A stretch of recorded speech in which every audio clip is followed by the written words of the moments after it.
চালু হয়ে গেছে। Good evening sir. Thank you. আমরা বস রেখেছি, বস আমরা নতুন ইন্ট্রোডিউস করেছি আমাদের শোরুমে।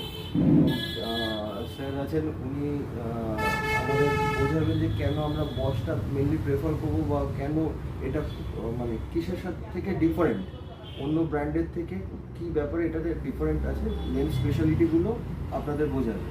বলুন। ঠিক আছে স্যার, তো আপনাকে বলি, সবচেয়ে প্রথম বশ নাম শুনে আপনি বুঝতে পারছেন যে এটা কি। One of the oldest company, 140 years পুরনো কোম্পানি, ইন্ডিয়াতে অলমোস্ট 100 ইয়ার্স হয়ে গেছে।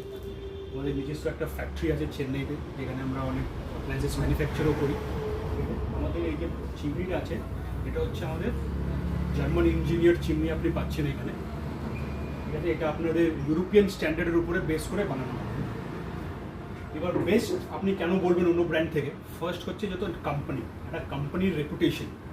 140 ইয়ার্স পুরনো কোম্পানি কোনোদিন চাইবে না যে ও খারাপ জিনিস দিয়ে নিজের রেপুটেশনটাকে খারাপ করবে। সেকেন্ড হচ্ছে এখানে এস্থেটিক, লুক ওয়াইজ আপনি অন্য কোনো ব্র্যান্ড থেকে সবচেয়ে বেটার পাবেন এখানে। থার্ড হচ্ছে আপনার ডিউরেবিলিটি, যে এখানে ম্যাটেরিয়ালগুলো ইউজ করা হচ্ছে তার ডিউরেবিলিটি হচ্ছে সবচেয়ে বেস্ট। দিস ইজ ওয়াই আপনি প্রেফার করবেন বশ আপন এনি আদার ব্র্যান্ড।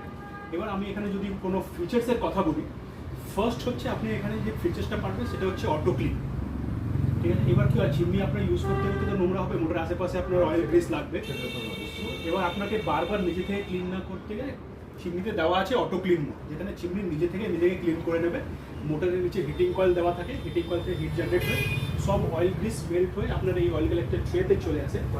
এটাতে হিটিং হবে, হিটিং যে মোটরটা আছে মোটরের নিচে হিটিং কয়েল লাগানো আছে, ওইখান থেকে হিট হবে, যা অয়েল গ্রিস থাকবে মোটরের আশেপাশে সব মেল্ট হয়ে এই অয়েল কালেক্টর ট্রেতে চলে আসবে, যেটা আপনি ইজিলি ওইখান থেকে বের করে ক্লিন করে আবার এখানে আপনি লাগিয়ে দিতে পারবেন। এবার হচ্ছে আপনি ক্লিন কখন করবেন। আজকে ক্লিন করলেন, আপনাকে আবার মনে রাখতে হবে যে নেক্সট 15 দিন পর আমাকে ক্লিন করতে হবে। 15 দিন পর আপনি যদি ভুলে যান, আরও এক্সট্রা ডেট চলে যাবে, আপনার মোটর আরও বেশি নোংরা হবে। ইউসেজ ওয়াইজ আবার মোটরের যে ক্যাপাসিটিটা সেটা আস্তে আস্তে কমতে থাকে, কিন্তু এইখানে আপনি পেয়ে যাচ্ছেন রিমাইন্ডার ফাংশন। মেশিন আপনাকে রিমাইন্ড করে দেবে যে আপনাকে কখন ক্লিন করতে হবে। মানে এটা কিভাবে তাহলে বুঝবেন? সো আপনি যখনই চিমনিটা অন করবেন, একটু কাছে দিন। ঠিক আছে, আপনি যখনই চিমনিটাকে অন করবেন আর মোটর যদি সেন্স করে যে আমার ভিতর থেকে মোটরটা নোংরা হয়ে গেছে, এই যে আপনি লোগোটা দেখতে পাচ্ছেন, আচ্ছা এখানে এই যে লোগোটা, এই পার্টিকুলার লোগোটা, এই লোগোটা আপনার ব্লিঙ্ক করতে স্টার্ট করে।